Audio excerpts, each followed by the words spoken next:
Oh my goodness. But when it comes to leadership, you know, every now and then you find somebody that actually calls folks out. And this was a good one from Representative Donalds. He blasts the Dems for harassing the oil company executives. Thought you'd like to see this before we move on. First of all, to the witnesses, the leaders of Exxon, Chevron, BP, Shell, I know that the climate activists in Twitter world, which Dave Chappelle says doesn't exist, and he's right because it's just people who have nothing better to do but type on their keyboards, and we do it too here in Congress. But let's be very clear, you need an apology because what I witnessed today was just rank intimidation by the chair of this committee. Trying to get you to pledge on what you're going to spend your money on is a gross violation of the First Amendment.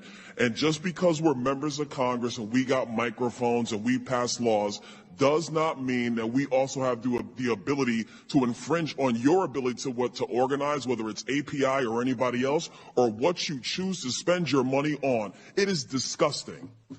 It is absolutely disgusting. Somebody needs to go call Merrick Garland, tell him to get in here and watch the intimidation that came from this very panel today. Because this is not about defending big oil or defending big anything. It's about defending the ability of people in our country to be free, say what they want, think what they want, spend their money how they choose. And if we're not going to be any better than the Chinese, how do we ever expect to beat them on the world stage when we're cutting our neck when it comes to energy production, while they are burning more coal, they are burning more oil, they're increasing their emissions, and they're not showing up in Scotland.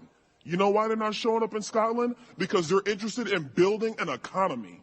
They're interested in becoming the dominant economic player across the globe. They're interested in becoming the dominant military player across the globe. And while we joke around and mess around intimidating you guys who frankly heat our homes, you cool our fridges, you keep our cars going, this is insane. So I'm sorry for you. And I'm sorry for the people in our country who have to witness shenanigans like this and witness circuses like this. That's why they call that one show on HBO, whatever it is, The Circus, because that's exactly what this is. Madam Chair, I'm requesting that a letter be entered into the record. This is a letter written by... So way to go. He's very concise, clear, knew exactly what he was talking about. You let him have it, and that's the way it's supposed to be, right? And so you continue on with this statement from Donald J. Trump: 2 down, 8 to go. That's right. So you guys probably didn't know. If you did, old Kinzinger stepped down, says, I'm retiring. Yeah, buddy. So what do they have to say when you put a little meme together with these folks? You've got the guy from Valdosta, California to go.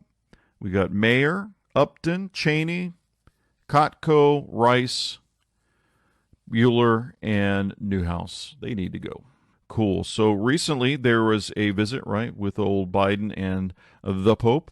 And so if you see, there's a big difference on the in pictures. You got Biden with the Pope guy here on the top. Big smiles happening. You got this guy who happened to be in the office. I don't like to say his name. Starts with an O. And he's smiling with the Pope. And then you look at the Pope. Doesn't look too happy when old Trump and his wife show up. Yeah, buddy. So then I thought this was really cool, too. If you look on the right side for those that are watching, you can actually see the Italian translator body language, the same one that met with President Trump. She gives some kind of strange faces, I guess. So I'm going to see if I blow this up here and bring it to the middle. Yep, so you can see the difference, and I'll just scroll through a little. I think this is kind of important, right?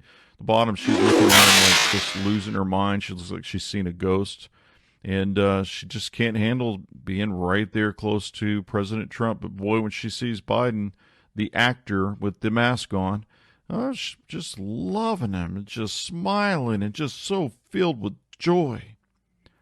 Makes you wonder sometimes, I used to say that whatever, they can tell.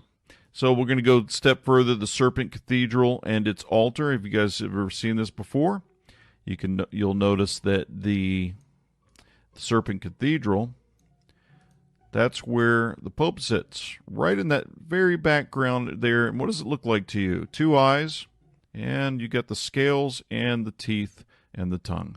So basically, it looks like a snake. I wonder if they made it like that on purpose. And then you've got all these demon-like figures coming out of the earth.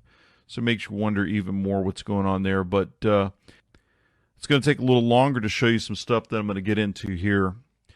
And for those that might not want to hear some of the programming that goes on into the brain and the fear that the enemy tries to put on us, I'm going to share some stuff about La Palma, about the evil folks that are running this earth. We've talked about them before, but I'm going to bring it up now.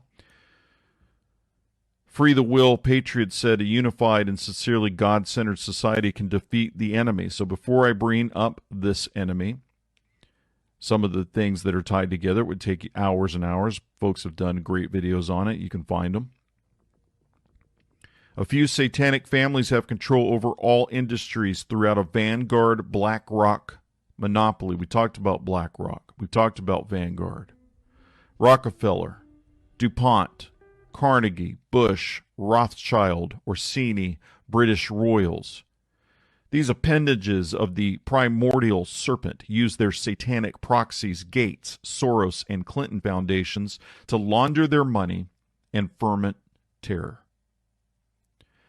Perceiving humanity as made in God's image leads to true love of your fellow man. God-centered unity amongst people leads to an unstoppable force for goodness, freedom, and peace. The world will be redeemed through acts of goodness and kindness. We need the God scaler, Vladimir Zelenko, MD. I've seen him on many interviews. He's doing all he can with his time and resources, Dr. Zelenko, to rescue mankind from this vax, this poison that they're trying to put in folks' bodies. So, we'll show you number one. This particular video put together a secret group trying to take over the world. So you can see they're in this hall, and they march down. You can see them wearing those everything that they wear.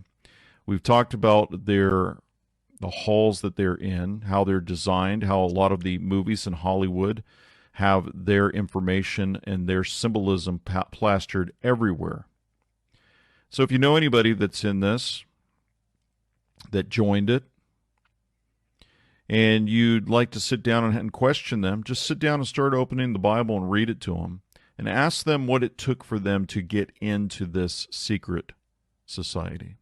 Ask them if there's any secrets they're told to hold on to. I've done it. I've got a neighbor who belongs to it, and I told him straight up right when I met him. I was very kind to him, and he was kind to me. We laughed a lot, didn't have to fight, and we just simply had a discussion. And I told him exactly where I stood with it. Continuing on with exhibit number 2, the Bohemian Grove. But you can't ignore a bunch of guys chanting and doing like pagan rituals in the woods, especially when they own everything. It would be one thing if they owned nothing. And you'd be like, oh, those are the losers. They're so poor they wear hoods and chant. Guys.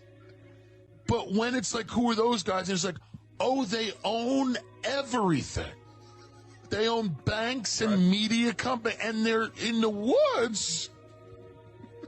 When you're eating Taco Bell with your boys and you're all a little high, you go, you know what's interesting? I watched a video the other day where the most powerful people in our country wear robes, go into the woods, and they do it at the base of this large wooden owl, and they chant. Isn't that fun? We don't really hear about that in school books. Well, they've all been members of the exclusive all-male Bohemian Club in California, where every year at this time, the elite from around the country get together for 2.5 weeks of fun and games. So you can hear the screaming, and it makes you wonder if that's real or fake, what's in that fire. And you've got the owl that's there in the woods. It's been recorded. People have talked about this place for a long time. Many of you watching this know already exactly what's going on there. So I'm basically giving you the Cliff Notes. Exhibit 1, where they meet in a huge hall and they laugh at us. Number 2, Exhibit 2, these powerful leaders. You can see pictures of some that were there. There's Nixon. There's Reagan. Oh, yeah. There's the Bushes. Oh, yeah. And so most of you, it's hard for many to fathom or even wake up to, those that they love and they thought were such wonderful folks. We're deceived because there's stuff that's going out at the Bohemian Grove that will just make you want to throw up. But that's not why I'm sharing this with you. I'm sharing the Cliff Notes, Part 1 and 2, to set up the foundation for La Palma.